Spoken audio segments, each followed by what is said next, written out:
হয়, পখিলা খেদি ফুৰা বয়সত যেন বিচনাখনেই একমাত্ৰ সংগী হৈ পৰিছে এজন শিশুৰ বাবে। হয়, মই বৰ্তমান উপস্থিত আছো ওদালগুৰি জিলাৰ ৩৩ নং নুনাইচাৰ ফাৰ্ম পৰিষদীয় সমষ্টিৰ তথা ওদালগুৰি বিধানসভা সমষ্টিৰ অন্তৰ্গত ঘাগৰাত। আৰু এই ঘাগৰাত বিগত ৪টা বছৰে বিচনাখনকে একমাত্ৰ সংগী কৰি জীৱন কটাইছে একলব্য বৰ্মন নামৰ শিশুটিয়ে। আজি সেই উপস্থিত হৈছো একলব্য বৰ্মনৰ সেই ভঙা চিঙা ঘৰখনত, যি ঘৰখনত আচলতে সেই শিশুটিয়ে সপোন ৰচিছিল ভৱিষ্যতে ডাঙৰ মানুহ হোৱাৰ। মই পোনে পোনে একলব্য বৰ্মনে য'ত বৰ্তমান আছে সেই ঘৰটোলৈ, সেই ৰুমটোলৈ প্ৰৱেশ কৰি যাম। কিহৰ কাৰণে আজি আহি আমি উপস্থিত হৈছো একলব্য বৰ্মন নামৰ এই শিশুটিৰ ঘৰত, যি শিশুটিয়ে বিগত ৪টা বছৰ তেওঁ কটাব লগা হৈছে বিশেষকে এক বিশেষ ৰোগৰ বাবে। মোৰ সতীৰ্থ নৱক ভিতৰলৈ প্ৰৱেশ কৰিবলৈ অনুৰোধ জনাইছো আৰু ইয়াৰ যি সামগ্ৰিক পৰিৱেশ দেখুৱাবলৈ অনুৰোধ জনাইছো। এয়া হৈছে একলব্য বৰ্মন আৰু লগতে আছে মাতৃ। ক'ব লাগিব বিগত ৪টা বছৰৰ একলব্য বৰ্মনে এক বিশেষ ৰোগত ভুগিবলগীয়া হৈছে। বিশেষকে ৰোগ বুলি ক'লে আচলতে একলব্য বৰ্মনৰ যি ভৰি দুখন, সেই ভৰি দুখনক লৈ যথেষ্ট চিন্তিত হৈ পৰিছে পিতৃ মাতৃ তথা এই পখিলা খেদা বয়সত উমলি থকা শিশুটি একলব্য বৰ্মনে। যি ভৰি দুখন দেখিবলৈ পাইছে একলব্য বৰ্মনে আচলতে ধৰি ৰাখিছে, যদিহে ধৰি নাৰাখে তেতিয়াহ'লে ভৰি দুখন কিন্তু নিজে নিজে পৰি যায়। আচলতে ক'ব লাগিব যে পেৰালাইচিছ হৈছে নে হোৱা নাই সেই বিষয়েও আচলতে পিতৃ মাতৃয়ে কিন্তু যি ৪টা বছৰ হৈ গ'ল, পিতৃ মাতৃয়ে GMC লৈ গৈছিলে, GMCটো তাত ৰাখি ট্ৰিটমেণ্ট কৰিছিলে, কিন্তু তাৰ পিছতো কোনো ধৰণৰ বেমাৰ তাত ধৰা নপৰিলে। আৰু কি হৈছিলে কি হোৱা নাই, যিটো বয়সত এই শিশুটি এনেদৰে বিচনাখনত সংগী কৰি জীৱন কটাব লগা হৈছে। মাতৃগৰাকী আছে, মই মাতৃগৰাকীৰ পৰা কিছু কথা জানিবলৈ চেষ্টা কৰিম। আপোনাৰ সন্তানটো দেখিবলৈ পাইছো বিগত ৪টা বছৰ এইদৰে বিচনাত কটাবলগীয়া হৈছে। বেমাৰটো কি হৈছে আৰু কিহৰ কাৰণে এই ভৰি দুখন একলব্যই ধৰি ৰাখিবলগীয়া হৈছে? নমস্কাৰ, মই কৈ আছো ল'ৰাটোৰ বেমাৰটোতো আমি বহুত চিকিৎসা কৰিলো, বহুত টকা পইচা পেলালো নিজৰ হাতৰ পৰা, ভালে কৰিব পৰা নাই। আমি লাষ্টত GMCত লৈ গেলো, GMCৰ পৰা এসপ্তাহ ৰাখিলে, ট্ৰিটমেণ্ট কৰিলে, পিছত ক'লে যে আমি ইয়াতে ভাল কৰিব নোৱাৰো, আপোনালোকে ঘৰত লৈ যোৱা। আমি সুধিলো কি বেমাৰ এইটো, সিহঁতে ক'লে ৰিপৰ্ট চাই পেলাই যিটো মাংসৰ বেমাৰ হৈছে, তেতিয়া ইয়াতে ভাল নহয়, আপোনালোকে ঘৰত লৈ যোৱা। আৰু এইটো বেমাৰটো অসমত ভাল নহয়, আপোনালোকে যদি মন ইচ্ছা কৰে বাহিৰত লৈ যাব পাৰে আৰু ভাল কৰাৰ কাৰণে। আমি বাহিৰত কেনেকে লৈ যাম, আমাৰতো টকা পইচা নাই, একো নাই, আমি গৰীব দুখীয়া মানুহ। এটা চাইকেল দোকান কৰি পেলাই খাই আছো যেনেকা। এটা মাটি বাৰী নাই, সম্পত্তি নাই, আমি বিক্ৰী কৰি পেলাই যে ল'ৰাটোক ভাল কৰিম। আপোনালোকক হাত জোৰ কৰি আছো, ল'ৰাটোক যেনেকা হলেও আপোনালোকে থিয় কৰি দিয়ক। আমাক সকলোকে হাত জোৰ কৰিছো, মা দেউতা ভাই বহিন আপোনালোকে যিমান মানুহ আছে সকলোকে ল'ৰাটোক চাই পালে, চকু মিলি চাই পালে অলপমান ভাল কৰি দিয়ক, ল'ৰাটোক সাহায্য কৰি দিয়ক। ইমান কষ্ট পাই আছো ল'ৰাটোক, আপোনালোকক ভিক খুজি আছো আমি, আমাক ভিক্ষা দিয়ক ল'ৰাটোৰ কাৰণে। হেমন্ত ছাৰ নমস্কাৰ, আপোনালোকে ল'ৰাটোক চাই পেলাই আমাক ভিক্ষা দিয়ক, ল'ৰাটো যেনেকা হলো আমাক থিয় কৰি দিয়ক। এতিয়া আমি আছো বোলে ল'ৰাটোক চাই আছো, আমি নাথাকিলে ল'ৰাটোক কি অৱস্থা হব, কোনে চাব, চাৱা মানুহ নাই। তাৰ চিন্তাই চিন্তাই মই বেমাৰী হৈ আছো। এতিয়া মোৰ দেহাকে চাম না ল'ৰাটোকে চাম আমি। আপোনালোকে অলপমান সাহায্য কৰি দিয়ক, বাহিৰত নি ফালে অলপমান ভাল কৰি দিয়ক ল'ৰাটোক চাই চাই মই বেমাৰ হৈ আছো। এতিয়া ল'ৰাটোক ক'ত নিম, কি কৰিম, আমাৰ মাথাত চিন্তাই চিন্তাই বেমাৰ হৈ আছো মই। আপোনালোকে এইখিনি কৰি দিয়ক, যিখিনি পাৰে সেইখিনি কৰি দিয়ক আপোনালোকে। এনেকা জীৱন থাকি পেলাই আমাৰ কি লাভ আছে, একো লাভ নাই। এনেকা জীৱন লৈ ফালে আমি থাকি ফালে কি কৰিম।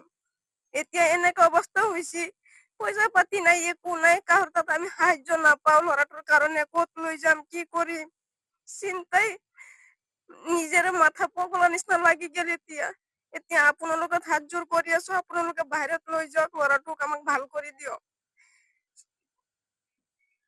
যিটো যিটো আপোনাৰ ল'ৰাটো 4 বছৰ হৈ গ'ল ধৰা পৰা, আৰু এতিয়া বেমাৰটো ধৰা পৰিল যে, কেনেকে গম পাইছিল আপোনালোকে এনেকুৱা হৈছে? আগতে আমি গম পাইছিলো যে হাৰ্ডিত কিবা দুখ পাইছি বুলি এনেকে গম পাইছিলো। পিছত আৰু আমি ভাবিলো যে হাৰ্ডিৰ নহয়, দুটা ভৰি হৈছি, সেইকাৰণে আমি জিএমচিত লৈ গৈছিলো। তাৰপিছতহে ধৰা পৰিছে মাংসৰ বেমাৰ যদি ইয়াতে ভাল নহয় বুলি কৈছে।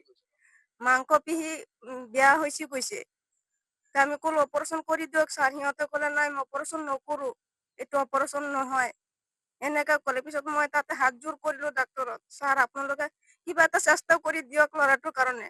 ক'লে আমি নোৱাৰিম, যিমান কৰিছো আমি কৰিছো আৰু এতিয়া নোৱাৰি, লৈ যাওক ঘৰত। কিছু মই ল'ৰাটোৰ পৰা কিছু কথা জানিব চেষ্টা কৰিম, তুমি ক'ব পাৰিবা? তোমাৰ ভৰিটো এনেকে যে হৈছে, যে দুখন ভৰি তুমি থব নোৱাৰা, কেতিয়াবা তুমি গম পালা? কাৰণ তুমি স্কুলো গৈ আছিলা বুলি শুনিছো। তো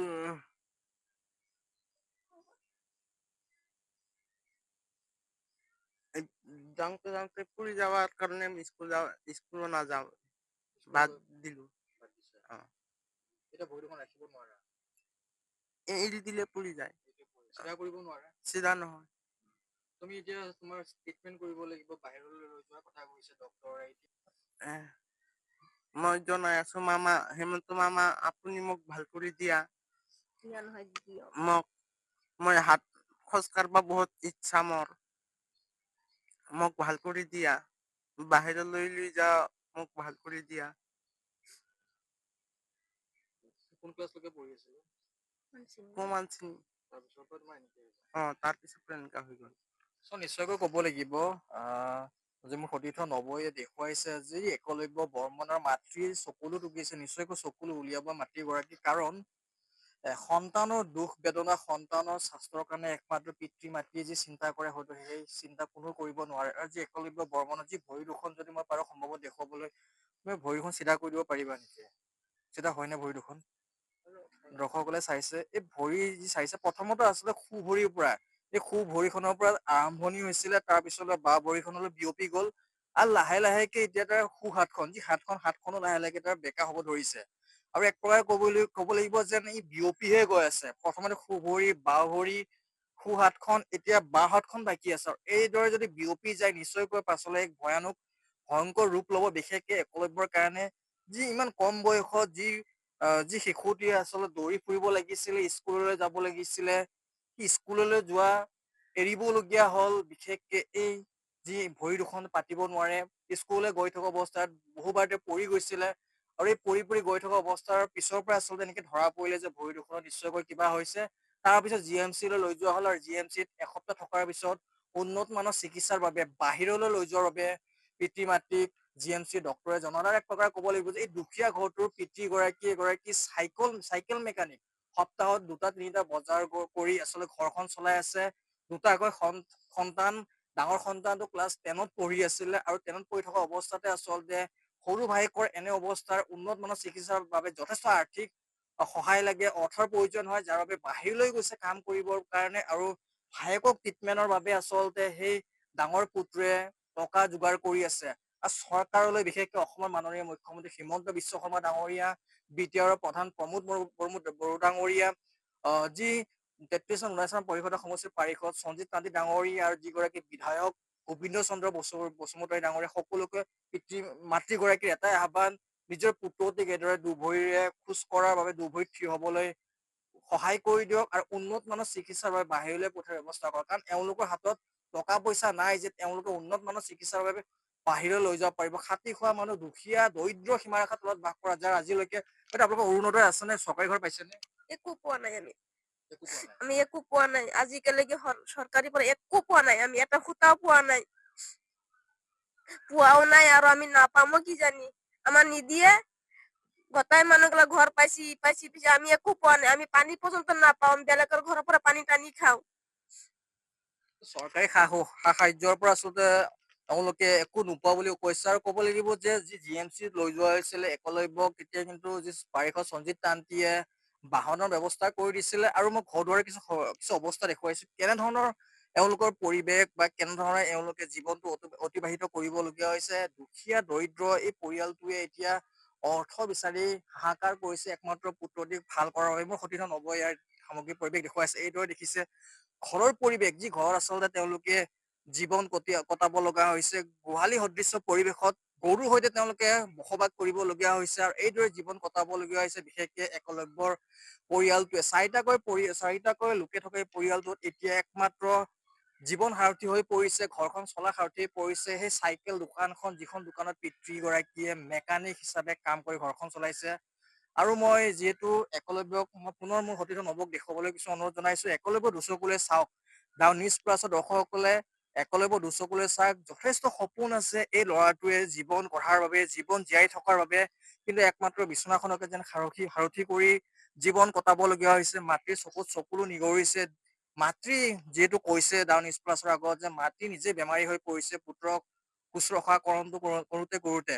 আৰু এই একলব্যৰ চকুলে চাবলৈ অনুৰোধ জনাইছো মুখ্যমন্ত্ৰী গৰাকীক, যিহেতু উন্নত মানৰ চিকিৎসা যথেষ্ট আৱশ্যক। উন্নত মানৰ চিকিৎসা কৰিলে হয়তো একলব্য যি ভৰি দুখন আজি লাহেকে হাতখনলৈ বিয়পি যোৱা যি মাংস পেশী শুকাই যোৱা বুলি কৈছে ডক্তৰে, সেই ৰোগটোৰ পৰা যাতে নিৰাময় কৰে, অধিক যদি সুস্থ কৰি তোলে তাৰ বাবে আমি আহ্বান জনাইছো। আৰু নিশ্চয়কৈ ক'ব লাগিব, এনেদৰে পৰিয়ালটোক চৰকাৰে সাহায্য প্ৰদান কৰক, একলব্যৰ উন্নত মানৰ চিকিৎসাৰ বাবে ব্যৱস্থা কৰক। তাৰ বাবে আমাৰ ফালৰ পৰা থাকিলে মুখ্যমন্ত্ৰী গৰাকীলৈ আহ্বান। যিকোনো খবৰৰ বাবে যোগাযোগ কৰক 7099017330 লগতে 7099017110 নম্বৰত।